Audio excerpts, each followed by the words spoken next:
Hatred of Asian Americans driven by prejudicial anger is real and a threat to U.S. Thai communities living in fear. Tragedy strikes again among the Asian American community in the United States as activist groups report a surge in racial aggression and acts towards the population, particularly targeting women and the elderly since March 2020, linked with the use of taunting language in connection with the virus epidemic by the previous U.S. president, which has unleashed uncontrollable anger. The shooting rampage by 21-year-old American Robert Aaron Long, suffering from sex addiction, last week, in which 8 were killed including 6 Asian American women, has, in a similar manner to the death of Thai man Vicharatanaphakdee in January, crystallized an escalated level of nervousness among the Asian American community in the United States caused by the COVID-19 crisis and the politicization of the pandemic by linking it with China. It is a deeply concerning state of affairs for everyone in the world, but particularly for those with links to immigrant communities both in the United States and Thailand. Captain J. Baker of the Cherokee County Sheriff's Office, left, on Friday, attempted to explain the motivation behind 21-year-old Robert Aaron Long's killing spree last Thursday, right. He was later removed as a spokesperson for law enforcement in the case. The killing of 8 people, including 6 Asian women at massage parlors, comes as the Asian American community is reporting a massive surge in anti-Asian sentiment since March 2020, being blamed on an attempt to politicize the COVID-19 virus and pandemic. The Thai embassy in Washington, D.C., this week, took the unusual step of warning Thais living in the United States to take extra precautions after a 21-year-old gunman in Georgia, Robert Aaron Long, targeted 3 Asian massage parlors in suburbs in the greater metropolis of Atlanta, killing 8 people, 6 of them Asian women. It is understood, at this stage, that no Thai nationals were among the deceased, but the crime has further galvanized the campaign in the United States following a spike in racist attacks on the Asian population since the COVID-19 outbreak began there in March 2020.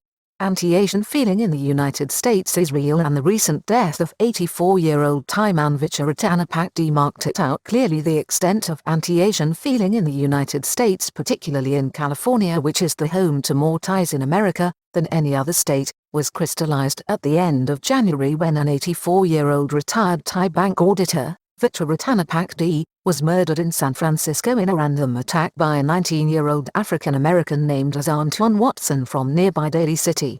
Murder charge for 19-year-old who barreled down elderly Thai man in San Francisco. The killing of Mr. Vicha has since led to a stronger and more visible campaign by groups, such as Stop AAPI Hate, against the violence that has been sparked by the virus crisis against Asian Americans, which many activists attribute to the past president and the use of anti-Chinese and anti-Asian rhetoric to do with the disease. AAPI stands for Asian American and Pacific Islanders. 76-year-old Chinese woman fought back before the killing rampage on Thursday. A 76-year-old Chinese woman, Zhao Zhenzi, was attacked on Wednesday by a white man on Market Street in San Francisco who severely punched her into the face. However, the brave older woman grabbed a stick and fought her attacker back, leading to the middle-aged white man being taken to hospital in an ambulance. Police say the older woman was found at the scene in an enraged state holding her stick and had to be held back from inflicting further injury on her cowardly attacker, who she referred to as a bum. Her daughter, Dong Miley, told CBS on Friday that her mother was still very traumatized, very scared, and her eye is still bleeding. The right eye still cannot see anything and is still bleeding, and we have something to absorb the bleeding. Asian women are widely reported to be living in fear of being alone on the streets of the United States. The case confirms reports from activist groups, such as Stop AAPI Hate, that Asian women, in particular, are now thinking carefully about going out alone in American cities, especially in California. The group has cited up to 1,800 racist incidents reported by Asian Americans in the last year since the virus crisis began in the United States. 44% have been in the state of California. Crime reports have risen by 248% to 122 reported crimes in the period of less than a year from March 2020 to January this year. Asians were less likely to be crime victims. Figures from the district attorney's offices in San Francisco and Alameda counties before the pandemic showed that Asian Americans were less likely to be victims of crime than average. In San Francisco, 36% of the population is now of Asian descent, but only 16% of the crime reported was by Asians as victims. Officials have cautioned that this may also be because the Asian American population is also less likely to report crime. The figures do, however, confirm a sharp rise in animosity towards the Asian American population. Thai women working in the sex trade. A large segment of the Thai U.S. population in California and other states are made up of Thai women who have come to America to marry American men, and this inflow of immigrants continues even as the organic Thai American community is growing and, like other immigrant communities before it, is also becoming a political force in the United States. Prominent Thai Senator Tammy Duckworth of the state of Illinois is a standard-bearer of this progress. U.S. Senator is a woman who speaks Thai. Among these Thai immigrants are also women working in the sex trade and massage parlors, such as those attacked on Thursday by 21-year-old Robert Aaron Long. Religious 21-year-old man, suffering from deep-seated sex addiction issues, murdered 8 people including 6 Asian women at massage parlors. The young man, reportedly deeply religious, suffered from sex addiction, a condition for which he was treated at Maverick Recovery, a rehab facility in Roswell, Georgia, from August 2019 to February 2020. A friend at the facility, Tyler Bayliss, described him as highly religious but tormented by his inability to overcome his addiction to sex. The young man purchased a 9mm handgun this week expressly to carry out the attacks and initially targeted Young's Asian Massage in Ackworth, a city in Cobb County, Georgia, before driving to the Piedmont Heights area of Atlanta known as a red light area and attacking 2 establishments across the way from each other, the Gold Spa and Aromatherapy Spa. When he was finished, he set off to Florida, leaving 8 dead behind him, of which 6 were Asian women. Parents who threw him out the night before helped police find him and cut short his killing spree. Mr. Long's parents, who had thrown him out of the home the night before because of his sex addiction problems, saw footage of him on TV and reported his identity to police and the fact that his mobile phone had a GPS tracker. This action may have helped save further lives. Police involved in such crimes or prosecutors are understandably reluctant to ascribe the motive behind the attacks to racism, fearing making the problem worse than it already is in a social media world full of anger and prejudice. San Francisco Attorney General also played down the racial motive in Thai man's murder in January following the death of Thai man Vitra Ratanapakdee, even though murder charges were proffered against the 19-year-old perpetrator of that attack. Antoine Watson, the San Francisco District Attorney, Chisa Bodin, appeared to attribute the outburst by the attacker to a bad day. It appears that the defendant was in some sort of a temper tantrum, he told reporters, explaining that the young man had been involved in a conflict the night before at home and was observed on CCTV before the attacks behaving in an angry manner.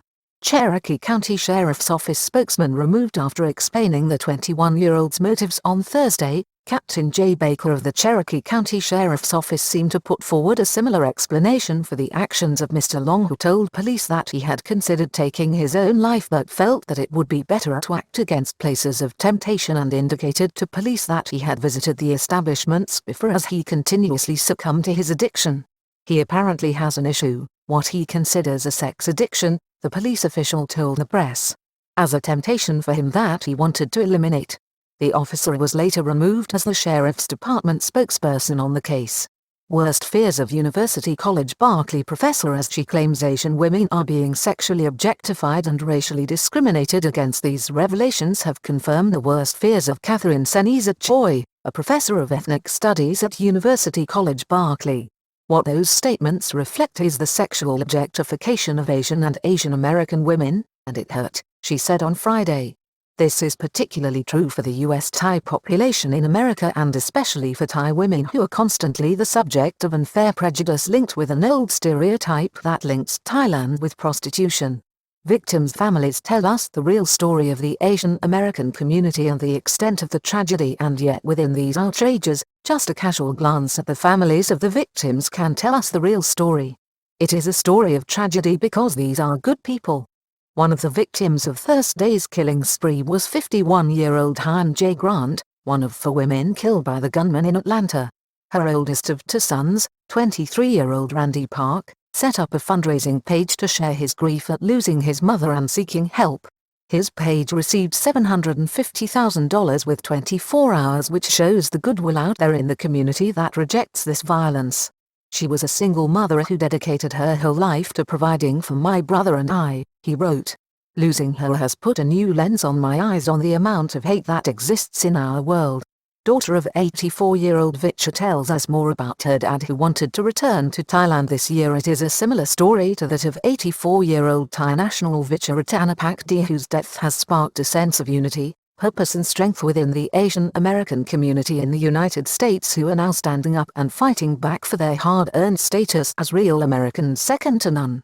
This is something that has not happened in over 100 years since Asians and Chinese immigrants began to be persecuted in the late 19th century with mass lynchings, and who later, up to March 2020 but only in recent decades, felt somewhat protected by the forces of law and order. We have previously reported on the story of the death of Vicha Ratanapakdee, but his daughter Montanus, in an interview with the New York Times, has recently given some further and even more poignant insight into her father's tragic death. Thai man's wife made him a cup of coffee, he said he'd take when he returned from his walk, such as that. On the morning of his death, his wife had made him a cup of coffee, but he had decided he would take it when he came back from his early morning walk.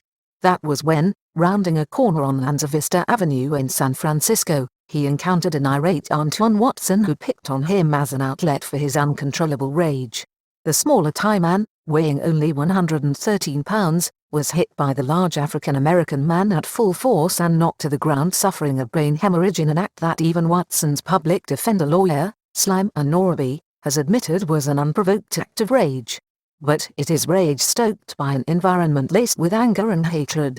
Mother and daughter wiped blood from the pavement. Ms. Montanus revealed that she and her mother went to where her father had died and cleaned up bloodstains left on the pavement by her father.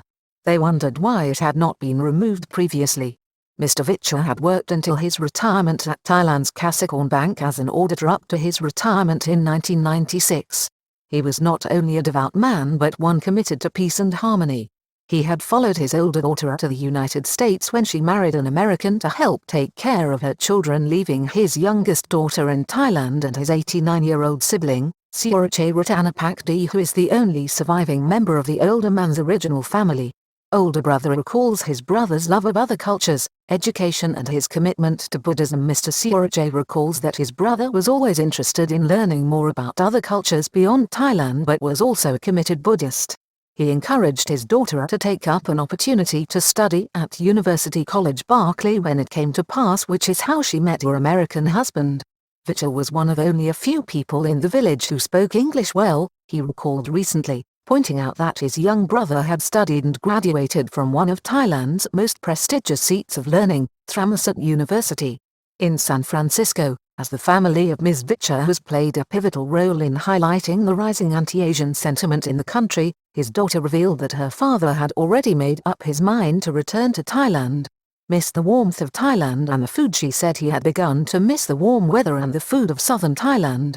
He had received his first COVID-19 vaccine, the Moderna jab, on the 15th of January, just 2 weeks before his death, and planned to return for his second shot on the 12th of February. "We said, Dad, we are going to go back soon," she recalled saying to him. She had 2 urns made up from his cremated ashes. One to be thrown into the water under the Golden Gate Bridge so that he could be near his American family, and the other to be taken home to the family temple in Thailand so that he could be with his deceased siblings and family in Thailand. Ms. Montanus pointed out that her father always wore a protective Buddhist amulet when he went out but failed to put it on the morning he went out to meet his death. She told reporters that he had always stressed to her the importance of passing it on to the next generation of the family now living in the United States.